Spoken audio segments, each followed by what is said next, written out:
Now to a story we told you about at the top of the hour. We have more details about President Trump's plan to slash drug prices in the U.S. by at least 50%. This morning, the president signed a sweeping executive order which sets a 30-day deadline for drug makers to lower the cost of prescription medications.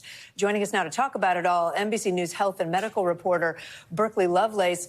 Berkeley, this all sounds really good, but how does drug pricing currently work, and what is the actual proposed change in this executive order? Yeah, so in the U.S., drug companies generally have the freedom to charge whatever they want or whatever the market will bear. And so under this new plan, Trump is directing Robert F. Kennedy Jr. to basically negotiate with drug companies to lower their prices. If they're unable to reach an agreement, then Trump will then direct Kennedy to adopt what he calls a most favored nation policy, where the drugs in the U.S. will be tied to the drug prices in other countries. And so this is a policy that's very similar to what Trump did in his first term, but that was blocked by a federal court in the drug industry when he first did this the first time.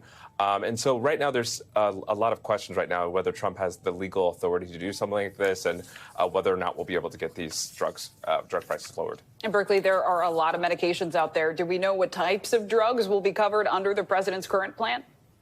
Yeah, so this won't just be limited to Medicaid. It will also include Medicare and private insurance as well. Also on this call with White House officials, they also said GLP-1 drugs such as Ozempic, Wegovy, and Zepbound would also likely be a part of these price cuts as well.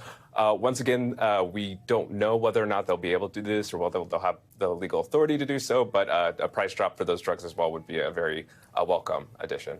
Yeah, and Berkeley, you mentioned that the drug makers in the last term of President Trump tried to fight this. Are we hearing anything, reaction to this plan from industry experts or lawmakers? Yeah, in my opinion, that's likely the biggest barrier right now. We are hearing pushback from drug companies. AstraZeneca, for example, recently just put out a statement as well, saying in part that the policy risks undermining U.S. leadership in biotechnology and stifling the innovation that drives global health advancements. I've also heard from the pharma industry trade group as well, and they've been pushing back on this as well, saying that instead the Trump administration should focus on insurance companies and PBMs or middlemen instead of the pharmaceutical companies. Thanks for watching. Stay updated about breaking news and top stories on the NBC News app or follow us on social media.